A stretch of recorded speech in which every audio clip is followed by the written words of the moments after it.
ओंकार ओडिया। नमस्कार फ्रेंड्स, ओंकार ओडिया चैनल रे आपण मानकु स्वागत। फ्रेंड्स, आज एक क्षुद्र वीडियो रे एभली एक सरल एवं शक्तिशाली मोहिनी वशीकरण विधि को शेयर करुच्ची, जहाकु कि आपण मानक मध्यरु जेकोसी भाई एवं भौणी एहाकु करिया पिन चेष्टा करिवे खूब सहज ढंगारे करि परिबे एवं एही मोहिनी वशीकरण सहायता रे जेकोसी नारी बा पुरुष को जेकोसी प्रकार अभिष्ट पूर्ण करिया पे मध्य व्यवहार करि परिबे। एही सहज वशीकरण प्रयोग रे आपनकर ना कोनसी मंत्र पाठ अछि, ना कोनसी सामग्री रो आवश्यक अछि किंबा मंत्र जपन रो मध्य आवश्यक अछि। एही मंत्र जपन एक एभली गुरुत्वपूर्ण भूमिका ग्रहण करिथाए जेकोसी वशीकरण विधान सफल रूपायन पे। कारण एभली अनेक व्यक्ति अछंती जे माने के शब्द को सठिक भाव उच्चारण मध्य करि परंती नाही एवं एही उच्चारणगत त्रुटि हेतु ही जेकोसी मंत्र शक्तिर सफल परिस्फुटन घटी पारे नाही, जद्वारा कि शक्ति पाखक आसिकरी जो क्रिया प्रदर्शन करिया कथा सेथिरे व्यतिक्रम घटी थाए एवं एही तंत्र मंत्र दुनियारू जेकोसी भाई बा भौणीकर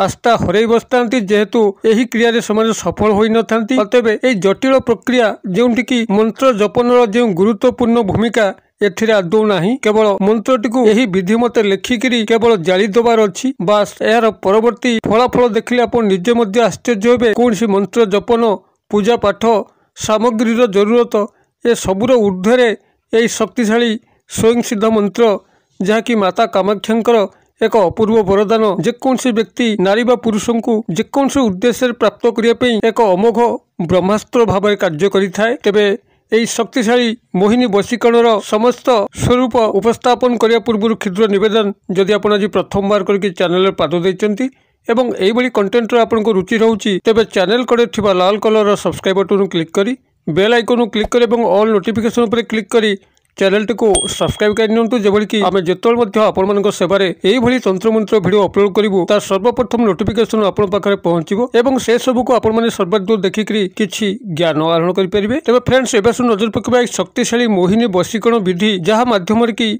आपण जेकोसी नारी बा पुरुष को जो उद्देश्य मध्य व्यवहार करेंगे आपनकर उद्देश्यटी सफल होबो। जदि आपनकर प्रेम प्रणय संपर्क को नहीं गभीर मर्माहत अवस्था अछंती ताहा संभव होई परिबो। पुराना भांगी जाइथिबा प्रेम संपर्क जाकि दुखद ब्रेकअप हिसाब रे चलीची आपनको गभीर दुख दउची एवं चाहूचंती कि सही नारी बा पुरुष को आपण पुनर्बार प्राप्त करिकरी आपनको जीवन को रंगीन करिया पे ताहा मध्य संभव होई परिबो। अथवा उपरिस्थ ऑफिसर बॉस एमानकु मध्य हाथ मुठा रखिक आपनकर चाकरी कर्म नियुक्तिर उन्नति करि परिबे, समस्त सुख सुविधा पाई परिबे। अथवा यही मोहिनी वशीकरण विधान माध्यम रे कोनसी सामाजिक नारी बा पुरुष को आपण जदि हाथ मुठा रखिक कोनसी कार्य हासिल करिया पे चाहंती ताहा मध्य संभव होई परिबो। एक अमोघ ब्रह्मास्त्र भाव रे एही शक्तिशाली मोहिनी वशीकरण मंत्रटी कार्य करे, जो कि आपनकर कोनसी मंत्र जपन आवश्यक होई न थाए, कोनसी सामग्री आवश्यक होई न थाए किंबा कोनसी पूजा पाठ मध्य आवश्यक होई न थाए। एक सरल विधि मते एही मोहिनी वशीकरण प्रयोग करिकरी आपण जेकोसी प्रकार अभिष्ट को पूर्ण करि परिबे खूब सहज ढंगरे। तबे ध्यान सहकार शुणंतु आपण किभलिया को संपादन करिवे। आपण माने क्रियाटी को जेकोसी मंगलवार हो किंबा जेकोसी शनिवार हो क्रियाटी को आरंभ करिवे।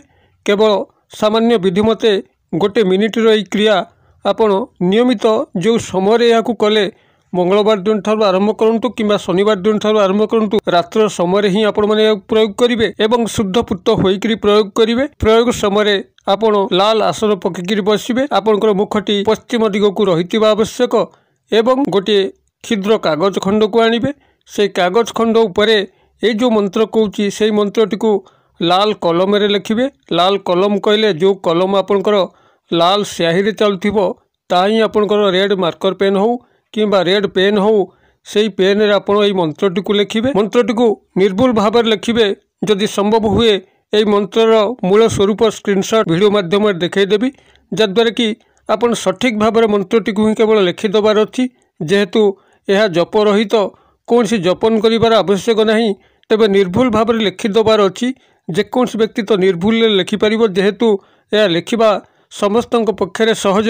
केवल निर्भुल भाव में मंत्रटी को कागज उपरे लिखिदेवे एवं मंत्रर मझिरे आपण संपुक्त नारी बा पुरुषंकर नामटी को लिखिबे, जो नाम आपण जानती। एही भली भाव मंत्रटी को कागज उपरे लिखि सारा परे जदि आपनकर पाखरे कैंडल अछि, कैंडल सहायता जळेई देबे किंबा कर्पूर पूजा कर्पूर सहायता जळेई देकरी पाखरे थिबा जेकोसी गड़िया हो पोखरी हो नाल हो सेठारे एही भस्म को विसर्जन करिवे। जदि पाखरे स्थिर जलाशय नाई नाल नई नाई तेबे आपण जेकोसी फूल गछ मूले मध्य एही भस्म को विसर्जन कर देई पारिबे। तेबे मन रखिथिबे एही भस्म जेभली आपनकर पाद स्पर्श न करे, जेहेतु माता कामाक्षांकर एक शक्तिशाली मंत्र भस्म पादरे आपनकर लागिले माँ को प्रति अपमान हब, से दृष्टि रखिथिबे। मंत्रटी आपनकर एभली भाबरे रेड मार्कर पेन हो रेड पेन हो कागज उपरे लिखि सारिकरी जेकोसी मंगलवार दिनर किंबा शनिवार दिनर रात्र समय एही क्रियाटी को करिवे एवं ताकू जळै सारिकरी तार भस्म को जल प्रवाह करिवे किंबा फूल गछ मूले विसर्जन करिवे एवं क्रियाटी को गणी गणी करी 11 दिन किंबा 21 दिन पेई आपण नियमित ढंगरे करिवे। आपन को तो उपायटीर संपादन पेई से बळे कोनसी विशेष कष्ट करिवा पड़ू नाही। तबे बारंबार एही क्रियाटी को 11 दिन पेई हो किंबा 21 दिन पेई हो करिवे, ता भितर किछि ना किछि चमत्कार निश्चित भाव घटिबो। माता कामाक्षांकर शक्तिशाली मंत्र कौन से स्थान में विफल होई नाही। तेबे जो समय आपण माने करिवे समयटी को मन रखिथिबे, से निर्दिष्ट समय अनुसार आपण क्रियाटी को सबुदिन बजाय रखिथिबे एवं ता भितरे किछि ना किछि चमत्कार घटिबो। घंटा घंटा मिनिट सेकेंड या लक्ष्य रखिकरी से निर्दिष्ट समय मंगलवार राति ठारू हो किंबा शनिवार राति ठारू हो नियमित ढंगरे आपण प्रत्येक दिन से निर्दिष्ट समय थरे लेखा रात्र समय जालिकरी ताको केवल भस्म करंतु एवं भस्म हो गला परे ताको जल प्रवाहित करंतु किंबा फूल गछ मूले विसर्जन करंतु। चमत्कार देखिबे। मंत्रटी एठी मु आपण मानकर कल्याणार्थे शेयर करूची। आपण एको कागज कलमे टिपि नियंतु। मंत्रटी आपनकर एही भली रहिबो। ओम नमो कामाख्या देव्ये अमुक मम वश्यम कुरु कुरु स्वाहा। मु आउथरे मंत्रटी कहि दउची। ओम नमो कामाख्या देव्ये अमुक मम वश्यम कुरु कुरु स्वाहा। अमुक स्थान रे आपण संपृक्त पुरुष बा नारींकर नामटी को लिखिबे।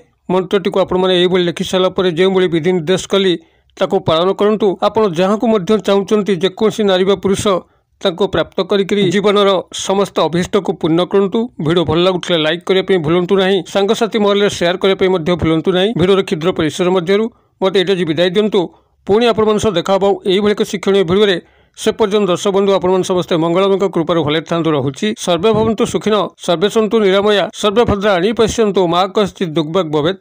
ओम शांति ओम शांति ओम शांति। नमस्कार।